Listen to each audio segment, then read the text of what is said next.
Well, the High Elf Arcane Journal goes on pre-order today, and well, once again, it got leaked in its entirety, so if you care about this Arcane Journal, you probably already know everything about it.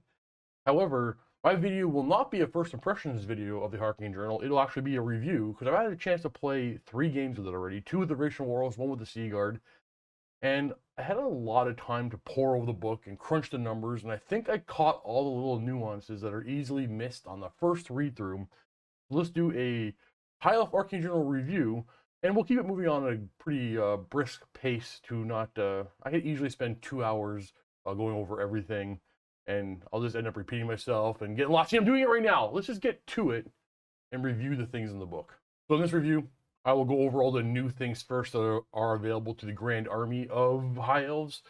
There will be timestamps in the description of the video so you can jump around to the part you need if you don't want to see everything or hear everything.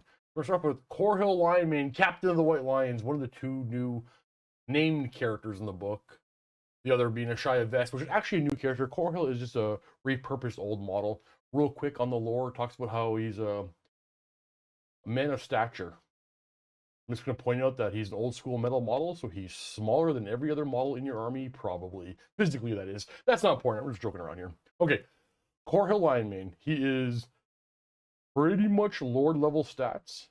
Weapon skill 7 for attacks, but only leadership 9. So he's not as inspiring a leader, just more of a martial character. So Elven Reflex is Furious Charge, cool. So +1 attack when he charges at least 3 inches. Mighty Constitution, move through cover, stubborn, Valor of Ages. So typical White Lion rules there. Mighty Constitution, +1 strength when Korhil charges at least 3 inches, and he's immune to poison.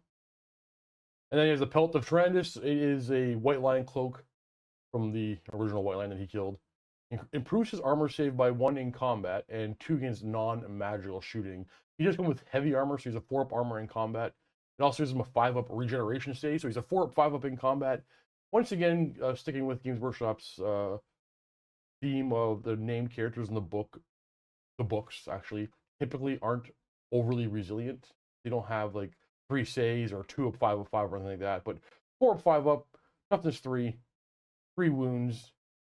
When he's in combat on foot, he's gonna die, but he'll get work done. He'll get work done because Shyle, his great weapon. Well, it's not even a great weapon. Strength +2, so strength 6. Strength 7 if he charges 3 inches or more.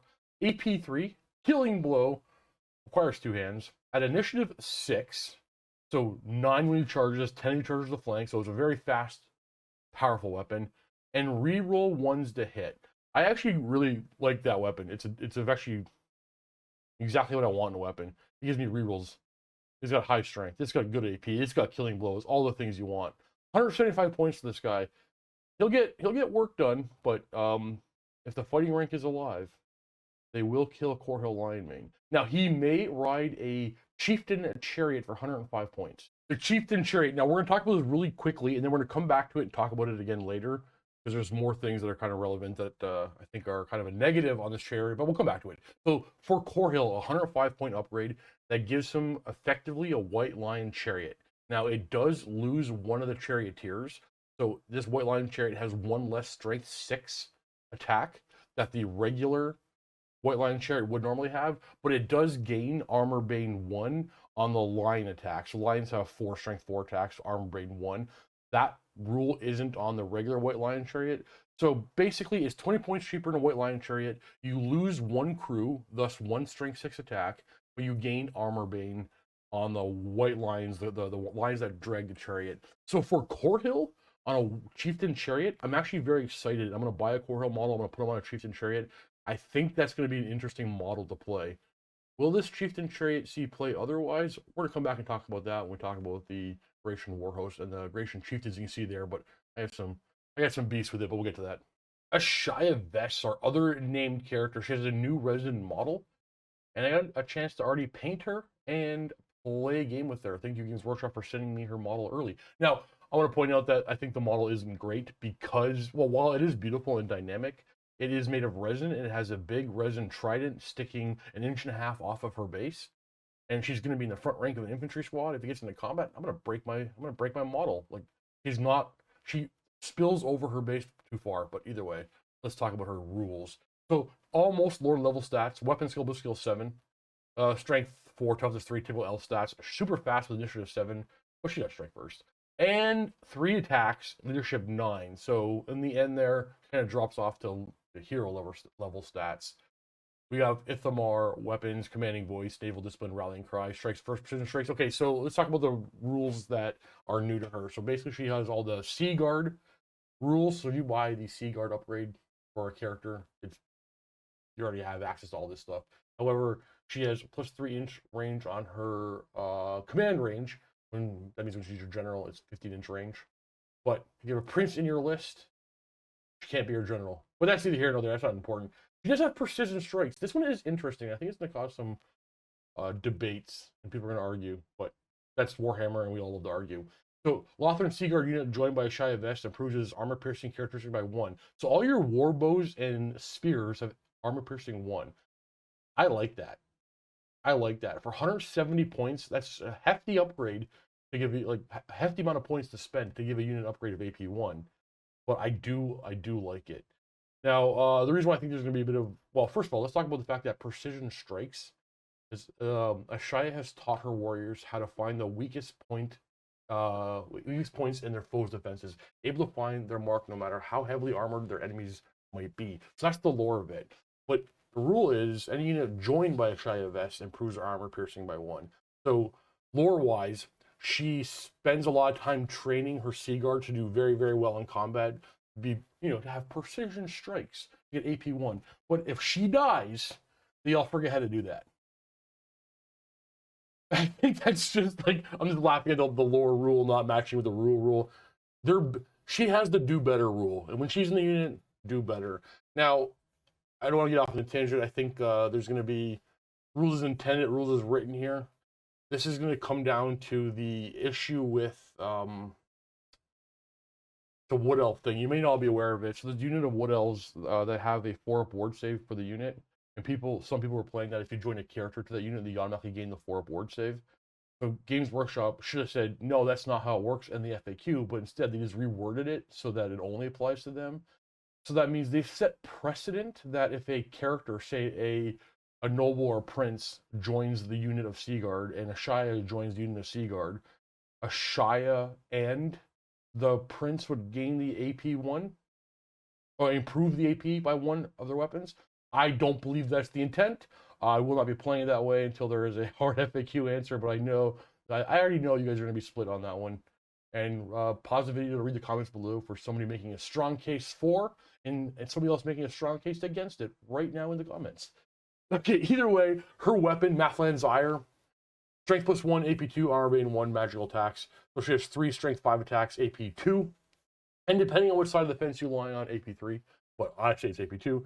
And then any rolls to hit against her, you must re-roll. Now, she is weapon skill 7 with a 4-up armor save in combat. No other ward save to speak of.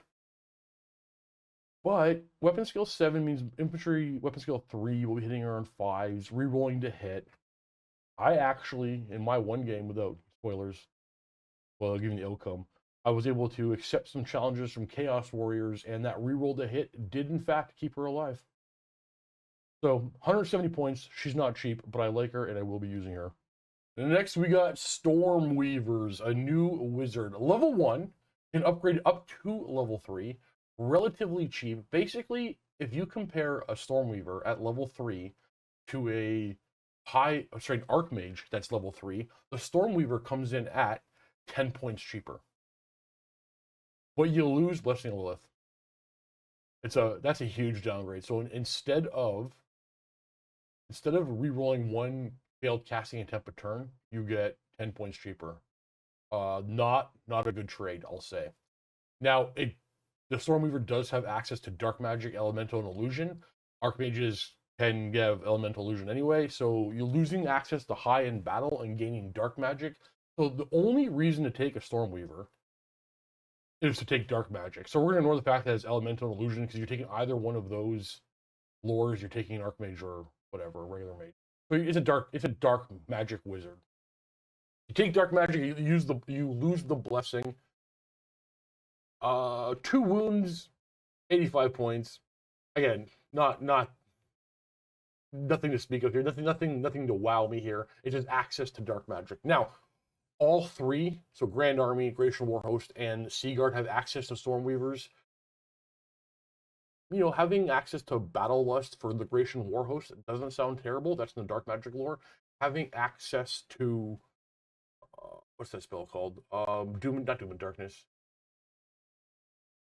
The spell that lowers your strength and toughness by 1 is in the Dark Magic lore. It's actually pretty good if you have a gun line of bows. I was actually able to play a game already with the Sea Guard, with the Stormweaver. I was able to lower my opponent's toughness by 1, and then threw just a bunch of bows at those units and tore them down. So Dark Magic has benefits, but the loss of Blessing of Lilith is a big deal. The Unicorn is an upgrade, so you can have +1 wound, get up to your 3 wounds as a Lord. I think there's a new model coming out for this, which sounds interesting. I might buy a new model. But either way, I've already played with the Stormweaver. If you're willing to give up the Blessing and you want Dark Magic, here's the wizard for you. So it's a new thing. Not going to complain about new things. That's kind of awesome. Something we didn't have access to yesterday. War Lions. Okay, so if you bought a chariot, high elf chariot, you can make a Tyrannok chariot or a White Lion chariot. If you build a Tyrannok chariot, it is dragged by horses. Otherwise, most of the bits are used up. And then you have 2 War Lions left on sprues that kind of just do nothing. Now you can use those to make a unit of War Lions. They will be rare in your army of Grand Army composition if you bring some White Lions. Otherwise, obviously, they're going to be in the Chracian Warhost. 18 points a model. Okay, that's not cheap. 1 wound, strength toughness 4, 2 attacks, weapon skill 5, and movement 8. There's something here. We got cleaving blow, fear, move through cover, open order, swift stride, and vanguard. Cleaving blow, obviously, you roll 6 to wound. Regular heavy infantry and cavalry get no armor or regeneration save, and you just lose your wound. Now, movement 8, vanguard, and swift stride. This unit can threaten charges turn 1. I have 2 games where I'm using War Lions. I don't want to give any spoilers away. I really like, they're not cheap, but I really like the War Lion. It is I think a fantastic add to your high elf army. Whether you want to use them all the time or not, just having access to these is kind of awesome. Like, I'll say it again, movement 8 with Vanguard, you're threatening turn 1 charges. Now, everybody knows that these are gonna be hard to get a hold of now. And everybody's gonna want to buy high elf chariots. And well, I expect to see a lot of Tyrannok chariots on eBay upcoming. But for now, I've had to 3D print some more lines to play with, and I think that's what we're gonna have to do for the foreseeable future. Because honestly, I thought about buying 12 chariots to make 2 units of 6. Well, I wanted other chariots. Well, either way, I thought about buying enough chariots to make 3 White Lion chariots, and still have enough chariots left over to make 2 units of 6 War Lions. But that's going to be expensive. Once the 3D prints and stuff. Either way, War Lions I think are a positive add, a good add. Would they be better if they had a save or another wound? Absolutely. Do Ogre or Sabertusk have an extra wound instead of their point costs, or if not cheaper? Absolutely. Do Orc Boar Boys have a similar stat line with better armor and the same points? Absolutely. But these things actually do add a lot for high elves. Like I said, turn 1 charge, the turn one threat. The speed they have it complements the rest of the playstyle. I can ramble about these War Lions forever. Are they overpowered? No. Are they game breaking? Are they going to be like a must-have in every army? No. Am I happy that they're here? Absolutely. I love the War Lion. However, we also got the Merwyrm. This thing, like I said at the beginning of the video, I've spent a lot of time, poured over everything, kind of crunched some numbers, and I think I caught everything, but I feel like I'm missing something with the Merwyrm. This thing is kind of a disappointment for me. But let me make my case, and you tell me if you agree or disagree. So we have 225 points. It is movement 6, strength toughness 6, 6 wounds, 4 attacks, leadership 8. That stat line, I don't hate that. I like that stat line for 225 points. It is behemoth. It's on a big old base. It's got a few special rules. Let's go over. We'll start with the Abyssal Cloak. Any model that attempts to shoot any unit that wow. I hate this rule so much I don't even want to read it. Any enemy model that targets this model during the shooting phase suffers a -2 to hit at long range rather than -1. So ballistic steel shooting isn't a threat to this thing, even without that rule. That doesn't do anything. The only ballistic skill shooting you, well, there's two kinds of ballistic skill shooting that this rule will affect. No, that's not even true. I was trying to think, like, you'll fire anything with poison at this thing because it has a 5-up save and that's it. Like, poison arrows are going to put this thing down. I'm pretty sure, and correct me if I'm wrong in the comments, any unit that has poison, this -2 to hit isn't going to push those units past the poison threshold. The poison is this rule will not affect anybody with poison. So let's say I'm thinking about skinks with javelins are still going to go 6 to hit at long range. There's your poison. Skinks with blowpipes aren't doing anything. It's to affect their poison, but like hell, skinks with blowpipes don't exist anymore, as far as I'm concerned. Wood elves with poison, not pushing them past the threshold so the poison doesn't work. Gutter runners with poison is not pushing them past the threshold so poison doesn't work. So it doesn't really affect any. It doesn't do anything. No. Okay, hold on. There is one model in the game that I can think of that this will affect. The Trollhammer Torpedo at long range. So this Abyssal Cloak is Trollhammer Torpedo hit me a little bit less. And I guess technically Hellblasters. It's right. This rule is for Hellblasters, organ guns, and Trollhammer Torpedoes. Either way, it's almost a nothing rule, but it's not a nothing rule. It does have the Feebling Cold rule, a rule that belongs on the Frostheart Phoenix, not this thing. We have two models, a Frostheart Phoenix, and we have a Merwyrm, it's a water dragon, no wings. They both live in the cold. One is living ice. That guy makes you strikes last. This guy who's just, he's used to being in cold water all day, he gives you -1 strength if you're in base contact with them. That's not bad. Now, that means almost all infantry in combat with this thing will wounded on 6 instead of wounded on 6. but to be fair, a lot of cavalry that is only strength 5 going down to strength 4, wounding this thing on strength. Wounding this thing on 6s instead of 5s.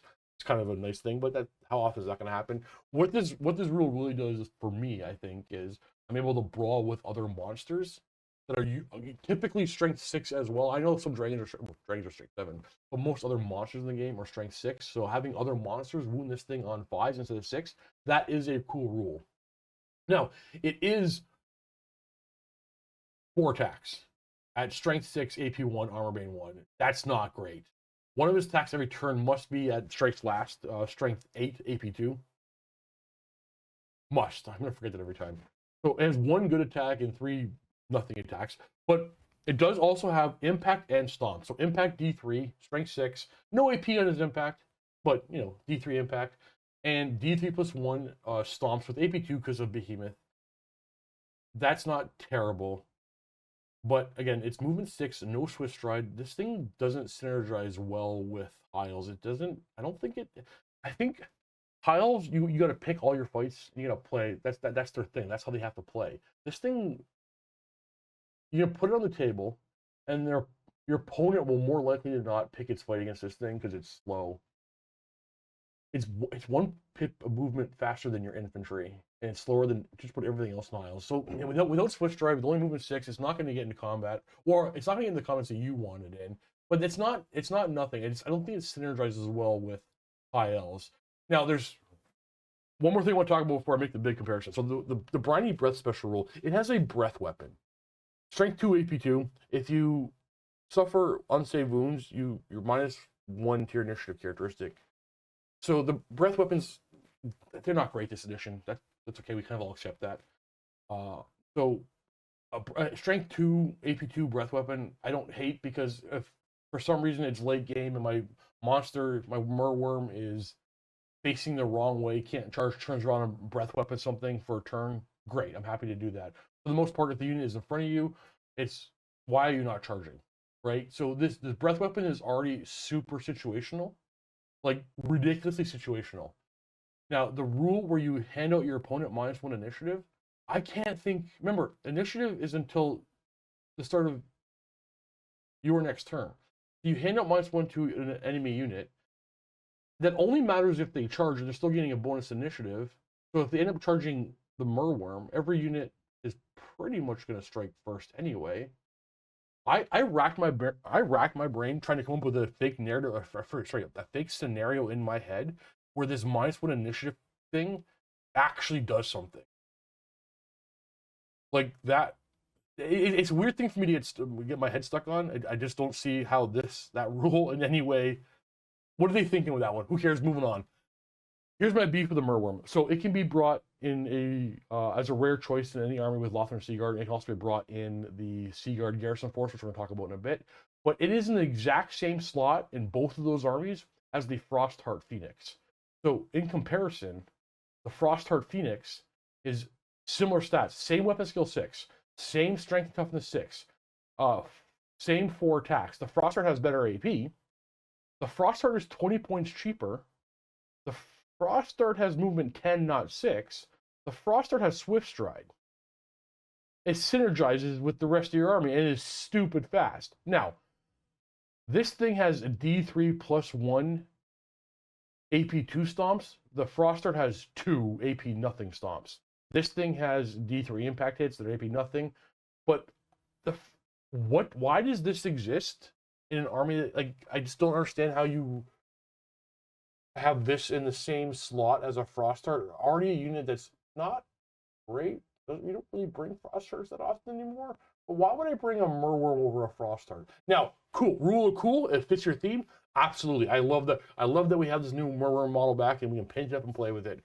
When I'm doing a review, we're only crunching the numbers and we're talking from like gameplay, what's best. Now, what's cooler? You know what? Merwyrm's cooler. Merwyrm wins.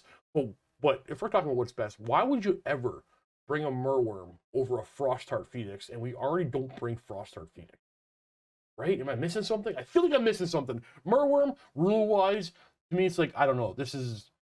Did when you wrote these rules... Sorry, when you copy and pasted these rules from the Storm of Chaos book, or the Monsters Arcanum book, when you copy and pasted those rules, did you forget that, you know, the Frostheart came out in between? You have to make this thing a little bit different? I don't know. It's just...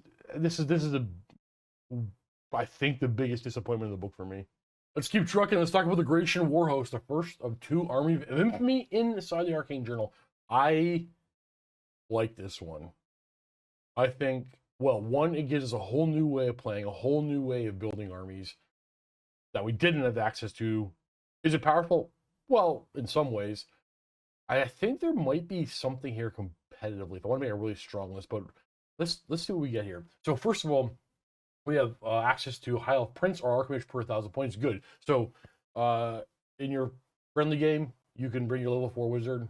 In your competitive games, you can bring your dragons. We have access to Chracian Chieftains and Stormweavers and High Elf Nobles. So 1 Chieftain or Stormweaver per 1,000 points. A little bit of a restriction there, interesting. And then Core, 33% of your points must be spent on Core. So in a typical 2,000 point game, 660 points on Core. We have Spearmen, Archers, and Chracian Woodsmen. Now, Chracian Woodsmen are a new unit that I think is, we'll go talk about them. I think they're the bee's knees, as it were. So we also have access to 0 to 1 unit of White Lines of Grace per 1,000 points. I did record 2 battle reports with the Chracian Warhost. I'm going to put them up right now. Both of them are up right now in the members only section. One's a 3,000 point game with Mitch. One's a 2,000 point game with Dale. And I was just trying things out. So those are both available to watch for our members only. Either way, these will be in streams next week. So in special, we have White Lion Chariots, and 0 to 1 War Lions per 1,000 points. So a couple of units of War Lions. I like them. I like that unit. Rare, we have a new unit called Lion Guard. We have Shadow Warriors, Sisters of Avalorn, Great Eagles, Bolt Doors. Okay. It's an army from Grace. Okay. Now, a Battle Standard Bearer can be either a High Elf Noble or a Chracian Chieftain. Awesome. The special rules, Chracian Pride's our first one. So those of you who play High Elves, you know that there are, you know, honors you can take. Try to find the right word. It is honors. Honors you can take that, you know, pretty much mark you from a certain province of Ulthuan. And this first special rule is just a restriction. You can only take stuff from Shadow Warriors, White Lions, and Pure Heart, which is fine. It's fine. We can have a negative special rule. Hidden Trails. So White Lions are woodsmen. They're out there trailblazing. So 0 to 1 unit of Elven Spearmen or Elven Archers per 1,000 points within the Warhost can have the move through cover special rule at 1 point per model. Wildly too expensive. 0 chance I'm ever going to spend 20, 21, 28 points for my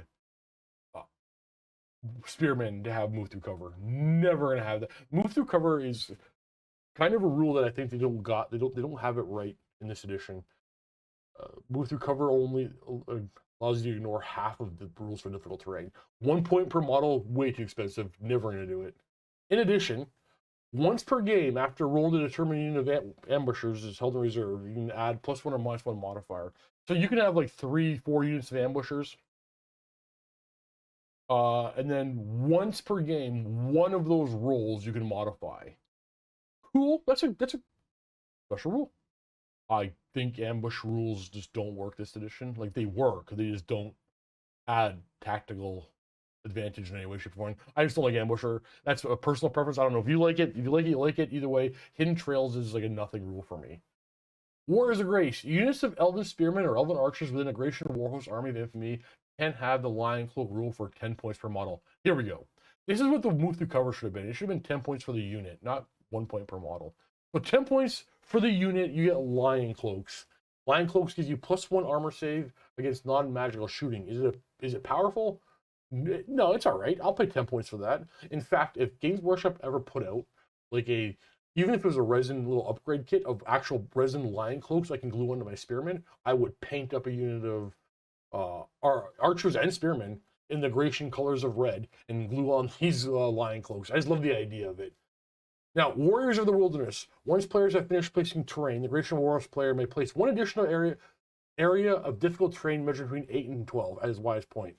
This may be placed anywhere on the battlefield, not in your opponent's deployment zone, and not within 6 of the special feature. Note that unlike most terrain, this terrain can be placed in 12 of the center of the battlefield, unless the precedent of a special feature precludes this. So I got this rule wrong. So the big mistake that we all make, that I know you guys make constantly, not all of you, but constantly. I get the questions in the emails, and you know what? To be fair, I made the mistake on this one. I assumed I knew what difficult terrain was in the rule book. So I played a game where I placed a tree, a set of trees right in the center of the table. Can't do that. So if you actually go look over at the rules for difficult terrain, I'm going to switch over to this. And on page 269 of the rule book, categories of terrain, difficult terrain, it is a rough spot of ground that might cause those attempting to cross it to struggle. It can include scrub, rocky ground, shallow streams or fjords, even thick mud. Most woods will also count as difficult terrain, but woods are a separate category. In fact, difficult. So we got categories. We got open ground, difficult terrain, dangerous terrain, impassable terrain, woods. So this is a case of not all jacuzzis, not all hot tubs are jacuzzis, but all jacuzzis are hot tubs. So I think rules as written here, you can't place a wood. You have to place basically a flat piece of rock or pond or something on the table. That's how I'm gonna have to interpret it until it gets FAQ. The weird thing is they're woodsmen. I think the intent was for them to place a wood, like a area terrain of woods on the table. That is their lore, but the rule definitely says what difficult terrain is. So I know I've already saw people like saying, "Hey, Steve, I made this. It was a joke. It's a big impassable wall. You can't place impassable terrain. You technically can't even place woods to block line of sight. So difficult terrain doesn't even block line of sight. So no blocking line of sight. Just a piece of patch of difficult terrain until it gets FAQ'd. Like I said, I suspect it was probably meant to be trees. However, not to rip on it again, but because the last FAQ, every answer was rules as written. We're now the rules as written edition. So right now, difficult terrain patch is, mud, stream, fjord, scrubs, bushes, rocks, stuff like that, but no trees. So we know we can bring 1 Chracian Chieftain per 1,000 points. Weapon skill 6, strength 4, toughness 3, initiative 5, 3 attacks, leadership 9. In between a lord and hero, well, it's pretty much a noble, high elf noble with 3 wounds. 105 points. A Chracian Great Blade can be bought for 3 points. A Chracian Great Blade is strength +2, AP 3, strikes last, and can be mounted on a Chieftain Chariot. Now, Furious Charge, Ithamar weapons, Lion Cloak, move through cover, first strike, so great weapon at initiative, and can ride the Chieftain Chariot. Now, I need to go back a second I'm going to move this page over so you can see something, because I forgot to mention something that is going to be relevant to what we are going to discuss. If you notice this right here, note that Chracian Chieftains are considered to have the Chracian Hunter Elven honor for the purpose of joining White Lion. So the Chieftains can join White Lions. They do not have the Chracian Hunter rule and cannot mount a regular White Lion chariot. Why does that matter? So this model I like. It's got 3 wounds. It's not that expensive. This model riding a Chieftain chariot annoys me. So remember, a Chieftain chariot has 1 less crew, so 1 less strength 6 attack. However, the Chracian Chieftain does have Furious Charge, so he himself will gain that 1 more attack when it charges. Now, the Chieftain chariot is only 105 points, whereas the White Lion chariot is 125 or 120. It's 20 points cheaper than the White Lion chariot. So let's compare these 2 units for a second. Let's talk about a High Elf Noble, 70 points. Upgrade him to a Chracian, Hunter of Grace, Chracian Hunter, whatever it's called. That's 10 points. It gives them all the same special rules as the Chieftain, as the White Lions, the Chracian Chieftain has. He'll have 1 less wound. And he costs 80 points with the upgrade. So he's 25 points cheaper than the Chracian Chieftain. He comes for free with the Chracian Axe, and he rides a regular White Lion chariot, so it has 1 more crew, thus 1 more attack, but it loses Armor Bane 1. So in direct comparison, you can take a Chracian Chieftain on a Chieftain chariot for 8 points more than a Noble with a Chracian Hunter upgrade on a White Lion chariot. And for the 8 points more, because the Chracian Chieftain has to buy his Chracian Greatblade, so 8 points more buys you Armor Bane 1 on the mounts attacks, on the White Lion attacks, and 1 less attack. So you pay 8 points more to have 1 less strength 6 attack and gain Armor Bane 1 on your Lions. Now, the Chracian Chieftain does have Furious Charge, so when it charges at least 3 inches, it has the same amount of attacks as the Noble with the Chracian Hunter. Remember, otherwise similar stats. Sorry, I'm forgetting one big point. So the Chieftain Chariot is only 3 wounds. The White Lion Chariot is 4 wounds. A High Elf Noble is 2 wounds. A Chracian Chieftain is 3 wounds. If you're following all that, the Chracian Chieftain on a Chieftain Chariot is 6 wounds. A High Elf Noble with the Chracian Hunter upgrade on a White Lion chariot is also 6 wounds. So you're paying 8 points more to have 1 less attack, but you gain that attack back when you charge. You're paying 8 points more to have 1 less attack, but you also gain Armor Bane 1 on your mounts. Now, there is one difference. The Chracian Chieftain can have 75 points of magic items. I mean, it's not, I don't know why. I'm crunching all the numbers. It annoyed me. I'm pointing it out. A Chracian Chieftain cannot ride a regular White Lion chariot. You're pretty much, if you're going to be on foot, take your Chracian Chieftain, and, there's your better foot character. Otherwise, if you're going to put him on a chariot, just make a Noble. And it's not restricted to 1 per 1,000. Either way, I kind of like the idea of characters on chariots anyway, and White Lion chariots anyway. So that was me rambling about the Chracian Chieftain and the Chieftain chariot. A new unit of Lion Guard. Okay, so we have White Lions that are weapon skill 6 instead of weapon skill 5, leadership 9, and veteran. So White Lions can buy veteran anyway, so 1 point for the White Lions buy a veteran. They gain Furious Charge and the rule of Champions of Grace. So White Lions, while joined by the General, can accept challenges to keep the General alive. The Champions of Grace special rule for Lion Guard means they can accept challenges even when the General's not joining them. So this is a whole squad that can accept challenges. Now, I know a bunch of you, I've read a bunch of comments, like you're talking about, you can just send a dragon into these guys forever. A dragon can't ever get through them because, champion, challenge. No. It's not that they can issue and accept challenges. They can accept challenges. So the rule is super situational. The only thing this is gonna do is if maybe you have a wizard in this unit. No, that's not even a good analogy. Maybe you have a good fighter in your unit of Lion Guard, a fighting character that's really good at munching infantry, but your opponent wants to challenge and force him to fight a character on character. You can have these Lion Guard accept the challenge from enemy characters forever. Otherwise, like this is a rule that it's in your opponent's decision. Like your opponent doesn't have to issue a challenge, right? Like this is. You're not bringing a Lion Guard with the Champions of Grace special rule. Okay, so let's look at their stats. We are weapon skill 6. That's pretty sweet. We are strength 4, basically strength 6 for the Gratian Great Blade. 1 attack per model, 18 points a model, toughness 3. Toughness 3, 5 up save. These things are still going to die in droves. Shooting, even ballistic skill shooting tears these things down. Now, there's a few magic items you can purchase to make this already very expensive unit far more resilient, but I don't like how expensive these are. Now, it's not, I'm going to compare them to something that maybe it's not a fair comparison, but just to get a mind around it, they're not too dissimilar from Chaos Chosen, but they're toughness 4 and they're 2 attack space.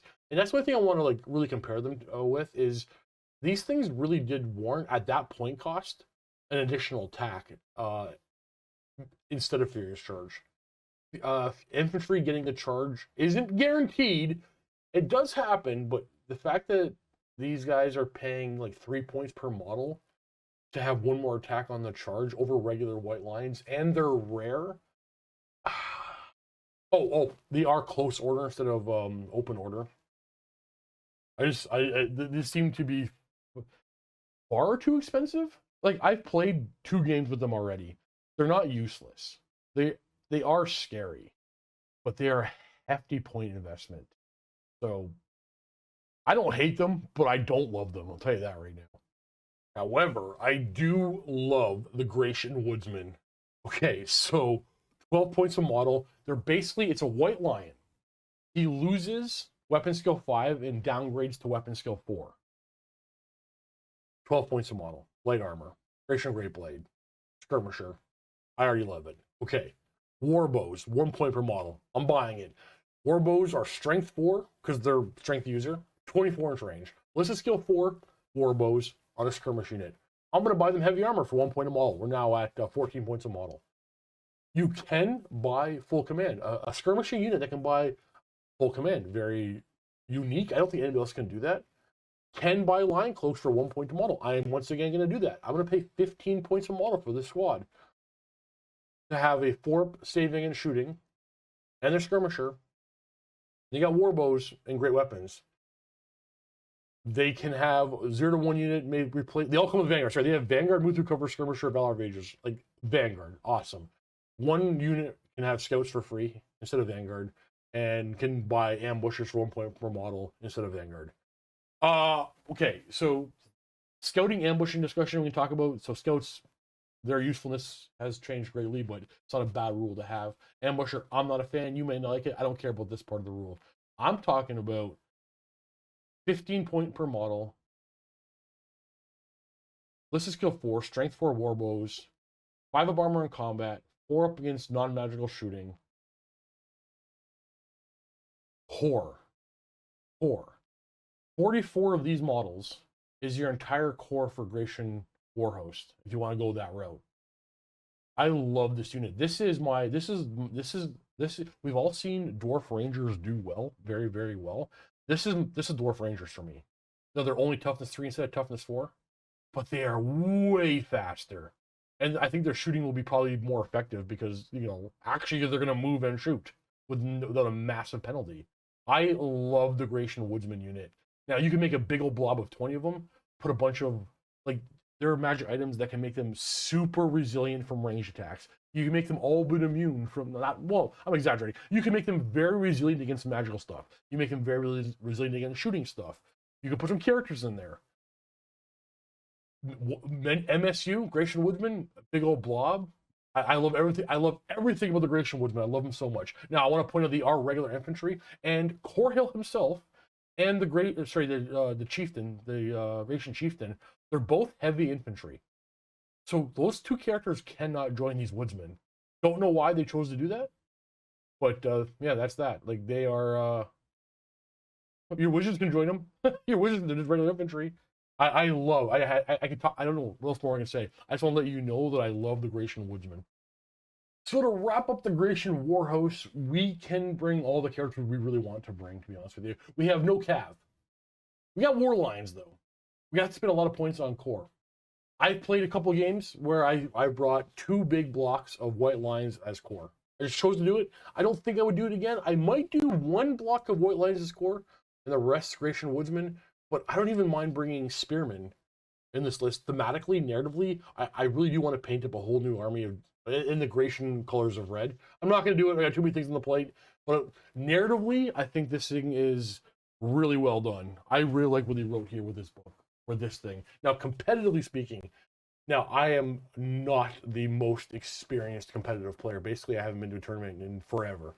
But I'm trying to think, like, is there something here? Time will tell. The competitive players will find something. We'll figure it out if this is a thing. But I'm thinking it's going to be something like a high elf prince on a dragon as your general, because that's what you do. You have an archmage. Maybe he's on a dragon as well. I don't know. My core. So competitive lists, you really want to mitigate your core, the core tax. You don't want to bring spearmen in a competitive list. Archers maybe, but not really. White lines, you probably don't want to make a competitive list of white lines in there. In the current state of the game, that is. If infantry gets better, that'll always change. But right now, spending 660 points on Chracian Woodsmen, again, without purchasing any command, it's 44 Chracian Woodsmen to cover your core. Movement 5 skirmishers, strength 4 warbows, and able to do damage when they charge. Like strength 6, initiative 5 great weapons on the charge.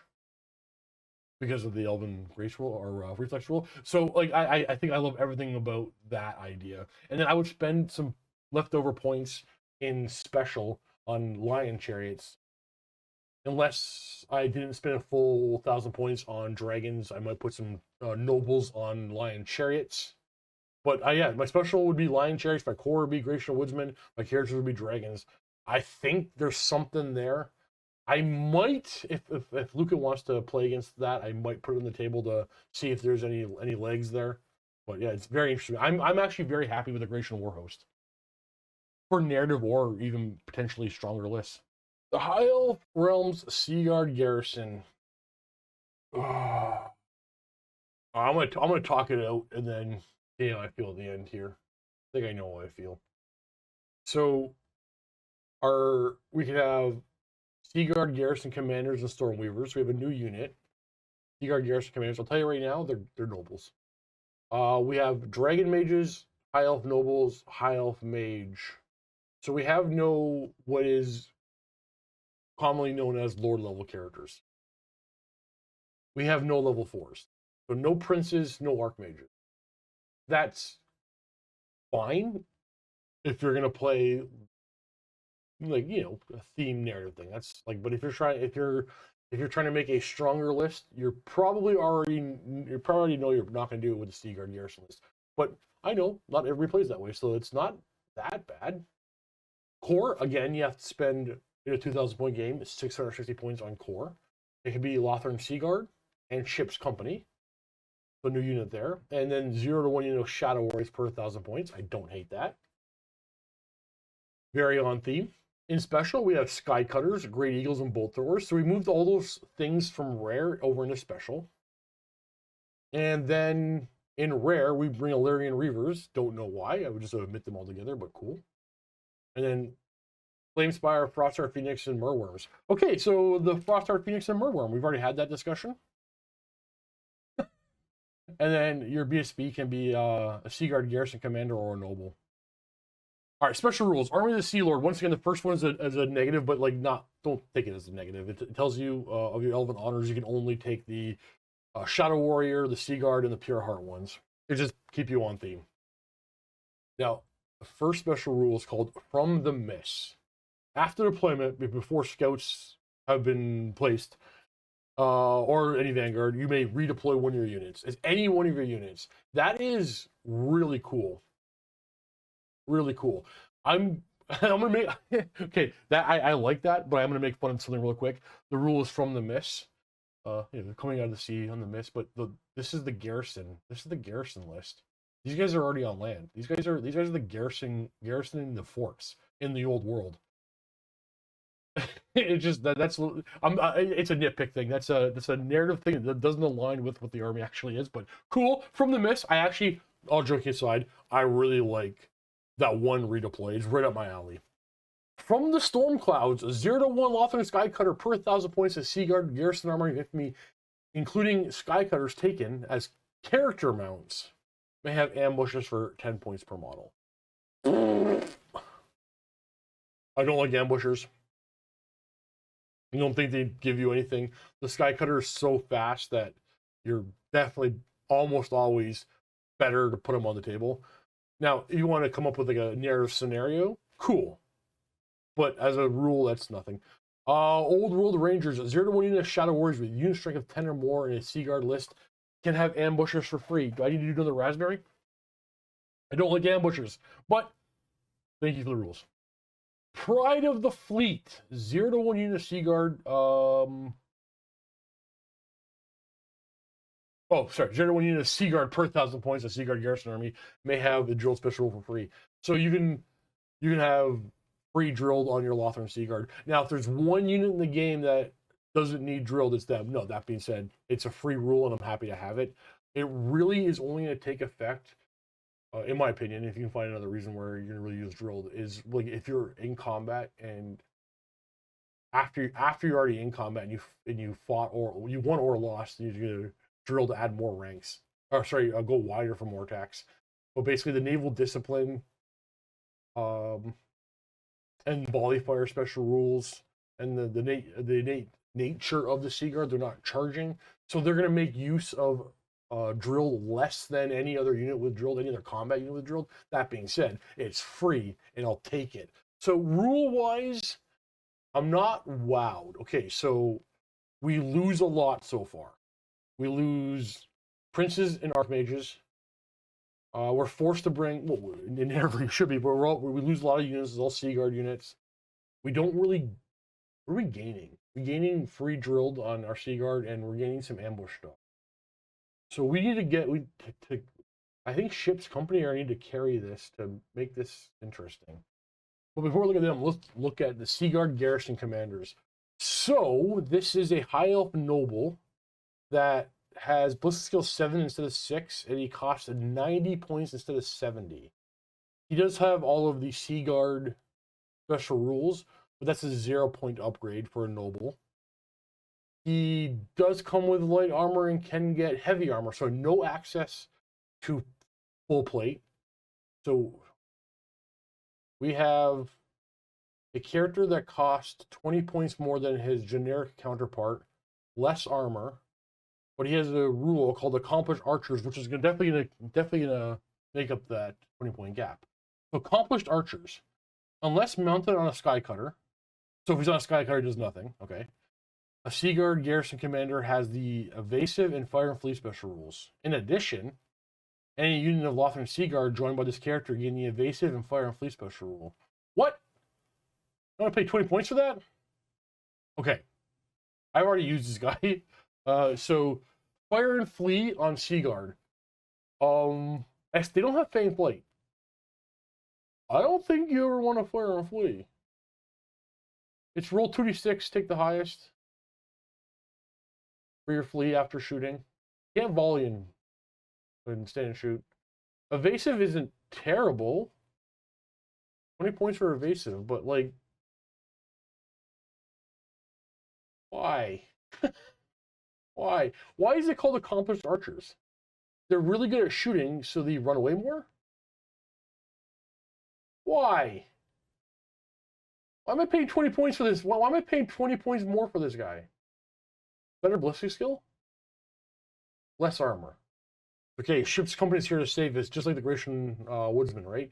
So I think I did forget to mention that in the Seaguard army, Sea Guard themselves gain the regimental special rule because ships company have detachments, so they can be detachments to your Lothran Sea Guard. So ships company are basically spearmen.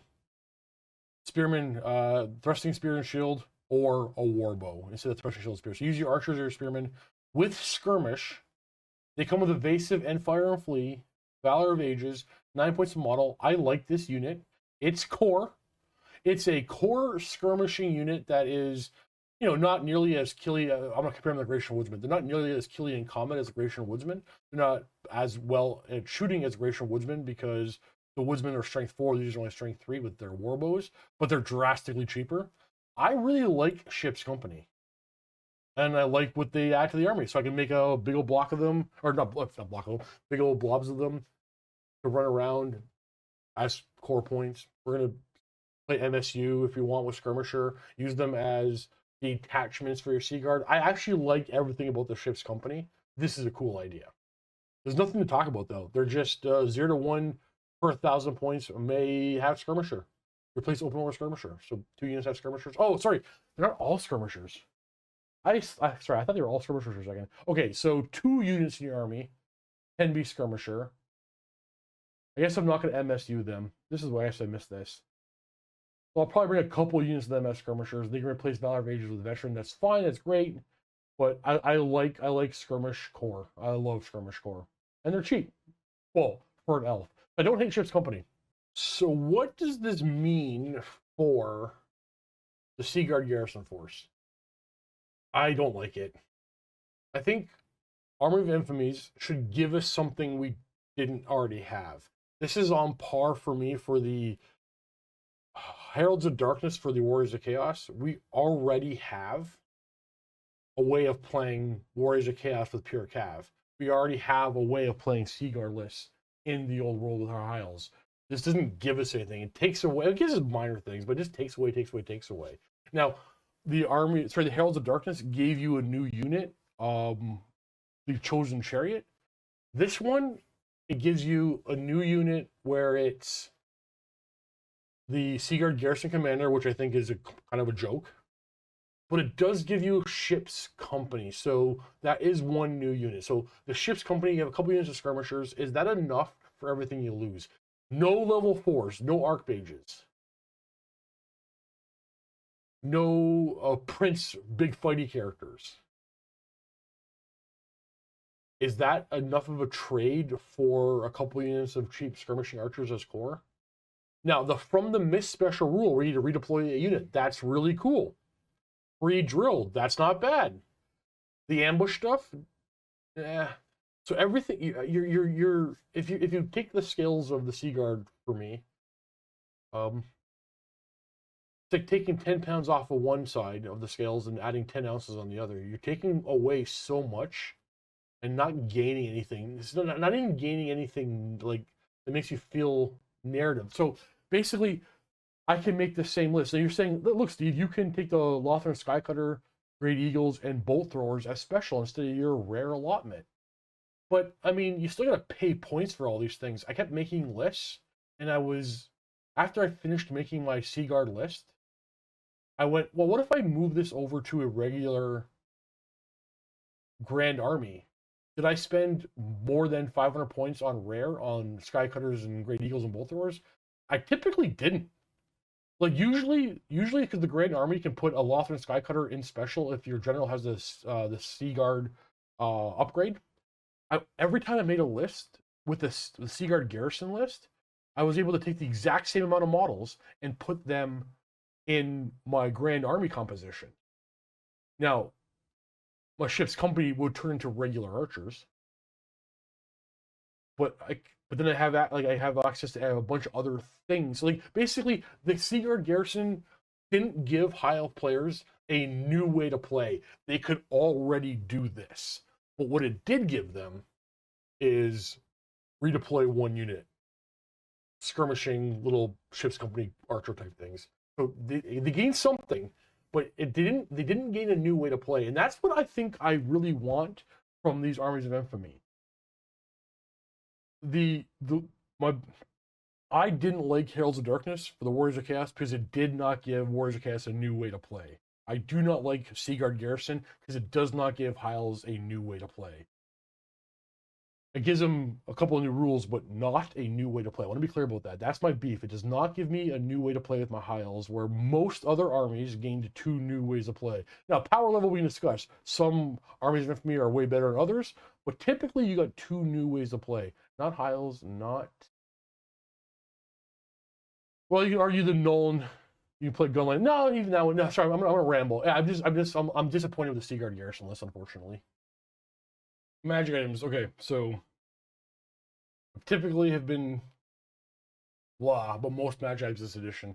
So there are going to be a few winners, there are going to be a few losers, and a bunch that make absolutely no sense. So first of all, we got the Woodsman's Axe. I've already played with this once.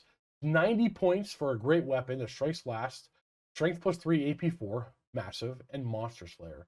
It's not Killing Blow and Monster Slayer. I think 90 points is wildly too expensive. I figured they took strength plus 3 AP4 is worth like 40 points, and they said, hey, Monster Slayer is worth 50, boom, and add them together. It's wildly too expensive for any elf character. Even on a dragon, you need some kind of defense. You can afford to have a dragon helmet after this, but this thing, don't like it. I played it, would never bring it again. It's just not worth 90 points. It's probably, like, look, you look at the Ogre Blade, one-handed, not strike slash, 65 points. Now, you can see the Ogre Blade is probably undercosted by a bunch, but this thing is not worth more than the Ogre Blade, not in my opinion. But we do have a big winner with the Bow of the Seafarer. Seafarer. So anybody can take it, not just Seaguard. 30-inch range, strength 5, AP3, D3 damage, and through. 50 points. I think that's like, I don't want to say auto-include for me, but I love those kind of bows. I love that. Yeah, for me, that's almost auto. Now, the Star Lance, 45 points. Strength plus 3, AP4 Lance, only used on the charge when you're mounted. Comes with strikes first. What are we doing? Martial characters have strikes first built in. So is this for your wizard? Now, I know there's some confusion about strikes first and assailment stuff, but like, I'm going to read the FAQ. How does Spectral Doppelganger spell interact with weapons that have either strikes first or strikes last? The spell is cast at the wizard's initiative, meaning attacks granted by the spell are at the wizard's initiative. That's clear. However, if the casting wizard wishes to however the wizard used a weapon with the strikes last special rule, those attacks are made at initiative 1. I think too many of you are confused by this. I'm going to go switch over to the other screen for a second. Let's just hit here. Let's look at strikes first. During a round of combat, a model with a special rule is engaged in combat improves his initiative characteristic to 10. So if you give your wizard the Star Lance, which I don't think nearly was ever meant for him, he casts his assailments at initiative 10. If you have a great weapon, he casts his assailments at initiative 1. But your initiative will still be modified by the charge. If you have a great weapon and you charge, I don't know why this is so confusing. I feel like people are confused with this, or not. They're assuming they know what the rules are, what they mean, but they're not going to actually read them. Like strikes first, as we see here. During combat, a model with a special rule that's engaged in combat improves its initiative characteristic to 10. I don't have the FAQ to pull up on screen, but I'm going to read it again. The spell is cast at the wizard's initiative, meaning initiative 10. He's set to 10, meaning attacks during blah, blah, blah. However, if the casting wizard used to use a great weapon, is initiative 1, because his initiative gets set to 1 before modifiers, and then it goes up again. So yeah, so I don't understand why people disagree with that. That seems to be clear cut and day. If you read the rules, yeah, you're casting your assailments at initiative 10. That being said, go back over here. I'm not gonna. That's not my playstyle. I guess you could Star Lance, Focus Familiar, and a Seed of Rebirth. No, you can't do. Yeah, you can do that. So Seed of Rebirth, Star Lance, Focus Familiar. I don't like that. It's not my thing, but there's an option. Oh, we can't see this. We have the Blade of Seagold. Push this up a little bit. 40 points, strength plus 1, AP 1, multiple wounds D3. So Seaguard only. So keep in mind, we have no good fighters to give it to. And any of our fighters that we do give it to, well, granted, a Guard Garrison Commander can take a little bit more magic items. So you can give it to a Garrison Commander who has less armor than a Noble, but he has enough points left over to buy a Seed of Rebirth. Or you can give it to a Noble who has full plate armor and shield, but he can't have any magic item allotment left over to buy a Seed of Rebirth. I kept trying to put this in my list. I had cut it every time. I just don't think it's there. I don't think they're... I want to like this. The fact that the characters that take it aren't a melee threat. I don't think it's a good item. Armor of Stars. It is for infantry cav. It's only heavy armor in an army that has access to full plate. I wish it was full plate. Immune to killing blow. Well, I feel that there are several other armies in the game that have similar abilities for like half the point cost in magic items. I don't see myself ever spending 40 points on that. The Golden Shield, 30 points. Your opponent rerolls 6 to hit. Okay. That's a 10-point upgrade for Warriors of Chaos, and doesn't come out of a magic item allotment. But that being said, it's probably a 30-point upgrade. I don't think it's a terrible upgrade. My issue with this thing is you also have to factor in there's theory of rating a magic item and giving it a point value, and there's actual practical use. You have to put this on a character that now has just spent 30 points of his magic item allotment and his magic armor allotment. What's the combo? What's the character you're going to make on this that the character is still going to be impactful and not... I just don't see... Like, I already see people saying, oh, I love the Golden Shield. I just don't see you actually bringing it. I like this thing in theory. I just don't see actually bringing it. Same as Armor of Stars. Like, I don't see ever actually bringing it, which is unfortunate. I know this has been a thing for 30, 40 years. There's always going to be a bunch of magic items that aren't going to be brought.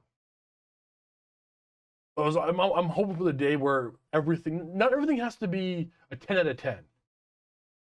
But I want everything to be, oh, well, I'll use that. I'll use that. I'll use that. I'll use that. I don't want to see, I'm never going to use that. I'm never going to use that. And I feel like most of these things, I'm never going to use that. The Circlet of Atrazar. Remember the old Golden Crown of Atrazar? Well, this is back in, but it's a circlet. It's 55 points. Chracian Chieftain can take it. Because they can take 70 points to magic, so can a Garrison Commander. If you are infantry or cav, sorry, gives you +1 wound in your profile, and if you're infantry or cav, +1 toughness. So I played a game with a chieftain. I bought this item. I made him my BSB. So they have 3 wounds, and now he had 4 wounds. My chieftain, my BSB, had 4 wounds, and he was toughness 4. Now I'm going to ignore the next one for a second, so I'm going to jump over to the Banner of Resilience on the next column. 80 points, give a unit +1 toughness. Now, that can go on only Phoenix Guard and the BSB. I played a game where I put the Banner of Resilience on my BSB, who was a chieftain, and gave him the Circlet of Atrazar. So he was toughness 5 with 4 wounds. Was it awesome? No, but it was fun, and he didn't take any hits anyway. But you can make a toughness 5 high elf character on foot. Now, the Banner of Resilience, 80 points +1 toughness on a Death Star unit. I'm going to do it on I'm going to try it on Phoenix Guard. I think I'm going to love it on Phoenix Guard. It's 80 points. It's expensive, but I'm going to do it because I like the idea of it. Now, I'm going to go back to the other column. Sacred Incense for 35 points, -1 to hit with shooting. I love that so much, especially with... Well, if I'm going to make a Death Star, you want the Banner of Resilience, the... maybe, like... what's it called? Phoenix Guard, Banner of Resilience, BSB with the Banner of Arcane Protection, then Sacred Incense, so -1 to hit with shooting, MR3, toughness 4, or the Sacred Incense could be in a big old blob of Chracian Woodsmen who are already skirmishers, -2 to hit with shooting, give them some other magic resistance like the Lore Master Cloak, so fireballs are always a scary thing, 2 hiles across the board. But yeah, I like the Sacred Incense a lot. Now, Banner of Lothern pisses me off. This is bad writing. This is, you know what? Calm down, Steve. Don't be rude. 55 points. A unit carrying the Banner of Lothern is equipped with thrusting spears. Half the models in the 3rd rank may make supporting attacks. So keep in mind, any unit that has spears, so Seaguard and Spearmen, cannot take this banner. it's 55 points. It has to be on a BSB. And then they have to join the Spearman unit. Now, let's do some math here. Let's say you're 10 wide with your Spearman or your Sea Guard. I've never seen anybody go 10 wide with them, but let's just say 10 wide. 55 points buys you 5 attacks as long as you have 25 models still alive. No, you have to have 30 models still alive. My bad. You have to have 30 models still alive, and it buys you 5 attacks. Now, let's do the math on that against like the goblins, a terrible unit. It is mathematically worse for your combat than buying, or sorry, let me rephrase that. It's mathematically the same or very similar to buying a war banner. This thing is like, it's bad. This is bad writing. This is no thought in how the game actually works. Right? Am I like, tell me, Steve, you're overreacting. This thing actually, like, hey, I'm a gamer. Emotions is part of the game. I like to nitpick and take things apart. This one pissed me off. Like, this is, what are you thinking? This is bad writing. It doesn't do anything. You could make it the full 3rd rank fights. It's still not worth 55 points. Moving on. Banner of Balance. 25 points. You know the Banner of Balance. Enemy units cannot reroll any hits or to wound against you, but you can't do the same. So that's actually not a bad item. But the thing is, it's so hyper situational. There are going to be times when you're playing a game, you're going to go, oh man, I really wish I brought the Banner of Balance. But if you step out of list theory and actually building your lists, when you're building your high up list, an army that things are expensive across the board, and to be fair, rightfully so, like building a list is given and taken on points. When will you ever put this banner in any unit? It has uses, but the uses are hyper situational. So I just want things less situational, or yeah, whatever. Moving on. Banner of Confidence, 20 points. You don't suffer the penalty of -1 hit for standing and shooting. It's 20 points. It's cheap enough, like it's not a massive buff. I'll take it. I'll put it on some Sea Guard. That's what I'm talking about. Like, is that really good? No. Would I pay 40 points for that banner? Absolutely not. 20 points, it's cheap enough to go, yeah, I'll throw it on a unit. That's where I think more items need to go. Like, we need to have reasonable point costs on magic items. Like the Banner of Lothern. Would I even pay 20 points for that? Yeah, 20 points. I would not pay 25 points for the Banner of Lothern. I would pay 20. I know that sounds ridiculous, but like quibbling over 5 points on the Banner of Lothern, but like, give me a reason to bring them without feeling like I'm just throwing points away. Remember, we're trying to play a game here. Let's see, what's the next page? Oh, last page. Okay, so we have the Tempest Amulets. Sea Guard Garrison only. While within 9, enemy wizards do not add their casting level to, so their wizard level to casting rolls. I've already seen some comments about shutting down some resurrections from undead. It doesn't work that way. It only turns off your casting level for the purpose of casting. The undead bring them all back. They don't lose their levels. It's for casting rolls. I like this thing a lot, but I'm not sure yet what model inside of a Sea Guard list is going to take this where they can get into a position to affect enemy wizards.